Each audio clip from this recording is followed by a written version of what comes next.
Can Walmart really be taken down? The place I work at actually treats me pretty well.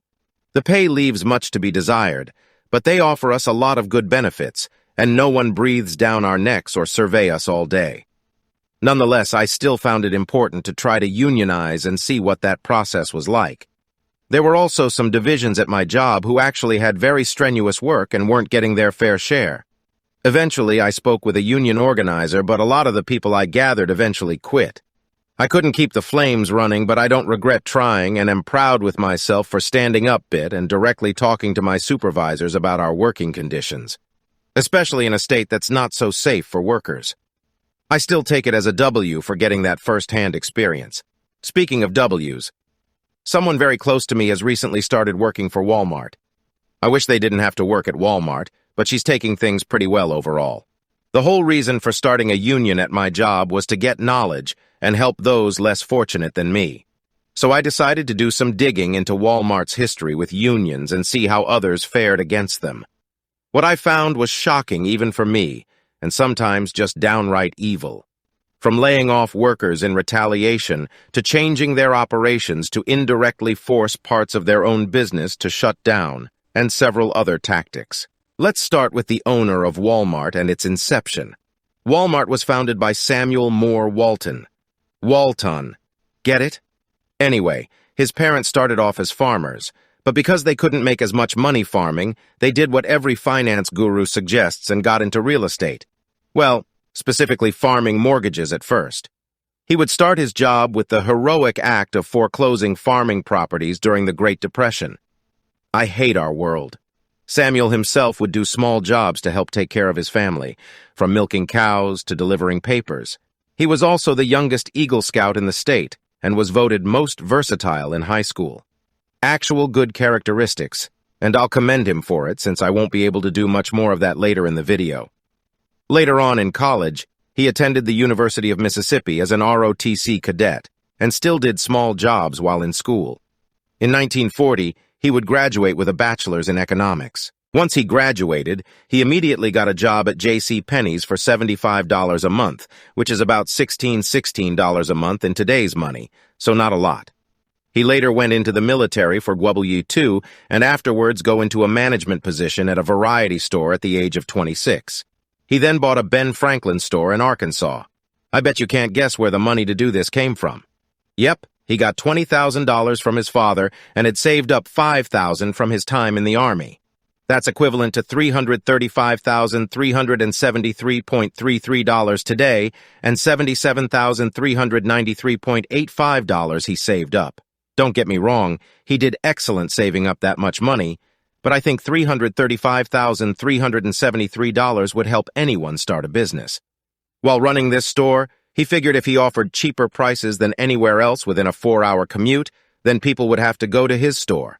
He made sure to keep the shelves stocked and opened up his second store across the street from his main competitor. Sam was going for the throat and wasn't hiding it. Eventually, the landlord noticed how much profit he was making and decided not to renew his lease so the landlord's son could take over and run the store. I'm not even going to lie, that's just messed up. Now, the landlord wasn't as evil as he could have been and decided to buy it from Walton for $50,000, $838,000 today, which Walton himself said was a fair price. With a year left in the lease he was about to lose, he decided to buy a 99-year lease, but after trying to convince the owner 6 different times, he was giving up. Fortunately, Sam had what every up-and-coming capitalist needs, a father-in-law to gift them $20,000 to help secure the lease. After opening up this store, he would find much success and continue opening up more stores during the post-war baby boom era. He would continue to grow and ask investors for any amount of funding for equity with the brand. Something that you'll see later he didn't just do for investors. This way, they'd also try to promote the chain's success. Sam would always be learning and make frequent stops between each store and see how one store could learn from another. At one of these visits, a worker at the front of the store greeted him with hello. This stunned Walton, and he asked what his purpose was, to which the man replied, mostly to deter shoplifters. Walton loved that idea, and that's how the Walmart greeters were born. More and more success, and he decides to have his shipments to travel at most day for logistical purposes, and he was able to successfully make the first Walmart. Now that we've got that situated, we need to see if Walmart even should be unionized. Short answer is yes, but now let's get into the long answer. Unions are known to benefit union members and non-union members. They negotiate better pay, PTO and close worker pay gaps, and also increase job security. Many critics of unions will argue that it encourages lazy workers to stay employed. And to that I say we already allow lazy management to stay in positions of power, and them pocketing billions of dollars has a much larger negative effect. Also, if an employee is literally coming in and not doing any work, then yes, fire them. And while unions make it harder for workers to be fired, a worker not their job probably wouldn't be protected. Another thing companies will say to discourage unions is, the unions get in the way of us talking to our employees. We're a family, and no one should get in the way of that. Firstly, they're not family. It's a job. If you want to take the job very seriously, you can do that. But at the end of the day, there's a power structure that's nothing like you'd find in a healthy family there. Secondly, unions are supposed to create room so the workers can bargain for higher wages and better working conditions.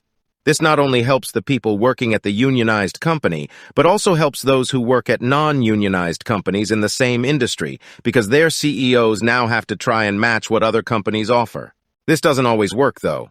For instance, Kroger's is unionized. However, the UFCW, the union for Kroger's, is only able to bargain for so much because megastores such as Walmart and Target don't need to compete with Kroger's to stay on top.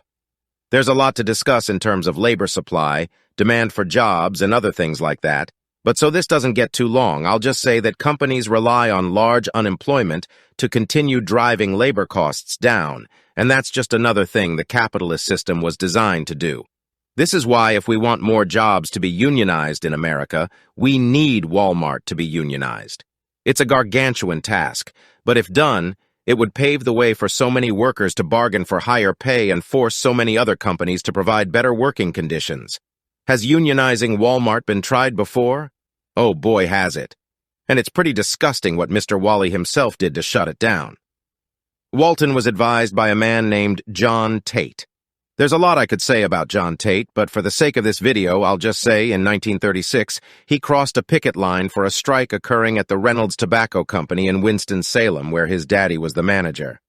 After he crossed the line, someone slugged him, and from that day onwards, he hated unions with a passion. Reminds me of a certain someone.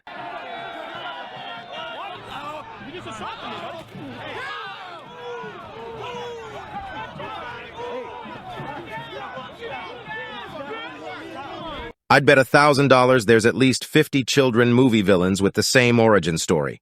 Something else to get a taste of what kind of guy he is, or was, Rip Bozo. He spoke in assembly of Walmart directors. Labor unions are nothing but blood-sucking parasites living off the productive labor of people who work for a living, which seems less like an insult to labor unions and more like a self-report. Walton and Tate worked together to keep workers from organizing at Walmarts. At first, it was small things like an open-door policy and then profit sharing. As someone who is currently in an employee stock purchase plan, I can say that it does make you want your company to perform well, but then it also makes you realize it doesn't matter how hard or fast you work, that stock line can still sink like the Titanic.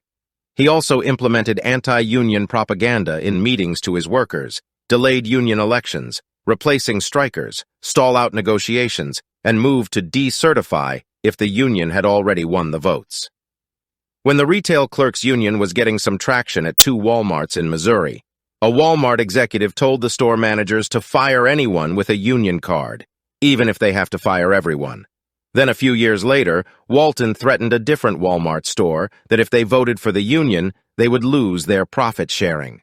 The National Labor Relations Act was passed in 1935, so even though these were very illegal things to do, you can really just do whatever to the lower class and get away with it. But it gets even worse. Walton also told that same store people could vote any way they wanted, but he'd close her right up if a union was formed at that store. When you research Walton's views on unions, you will constantly see him bring up the profit sharing, And that's because as the owner of Walmart, of course he'd want more people to buy Walmart stocks. He's not really losing money this way and doesn't have to actually pay his employees more. But the reason this actually works is because employees working for minimum wage under one of the most successful companies on the planet think they're going to become rich. And I think this has been some sort of dream sold to us Americans to keep working hard in the American economy, and is also used to make people want to sympathize with wealthier people more because they think they'll be in that position one day. Thus, allowing for looser and looser rules that the wealthy are able to exploit in broad daylight. As the decades passed, Walmart reached an immovable size where unionizing a handful of stores didn't matter. You would need to take on Walmart as a whole, and even attempting something like that would take hundreds of millions of dollars, according to union organizers. Martin Levitt, a man who has busted hundreds of unions, claimed to change sides but is really unclear about it, said, to gauge which stores were most susceptible to organizing, Walmart tracked employee attitudes and entered the results into a computer, which spit out a UPI, Union Probability Index. And in a manual circulated in the 90s at a Walmart distribution center in Indiana, it stated, whenever there was the slightest hint of an organizer coming around, salaried supervisors were directed to call a special hotline.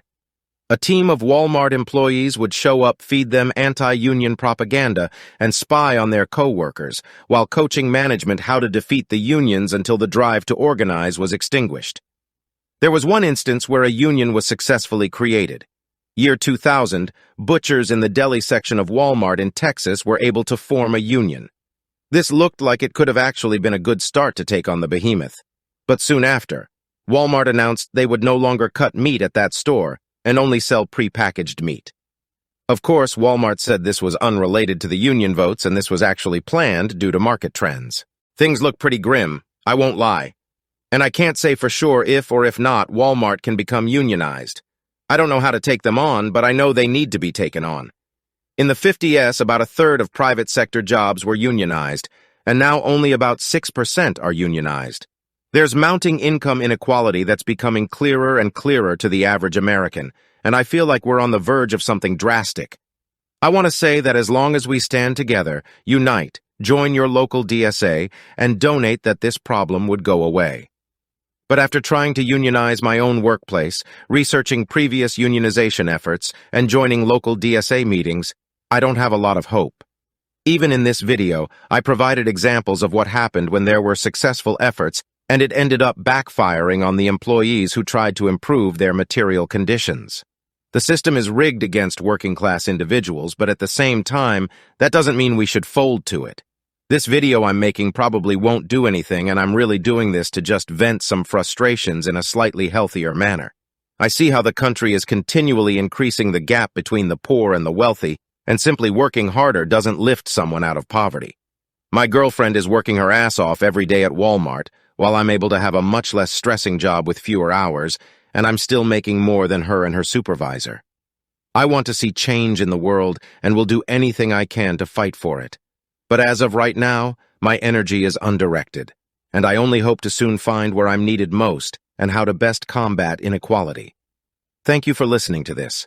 I credit most of what I've gathered here to A Brief History of the Attempts to Unionize Walmart by Rick Wartzman. This publication came out less than a year ago, and it was quite an enjoyable read, and I hope I am able to help spread what his article talked about.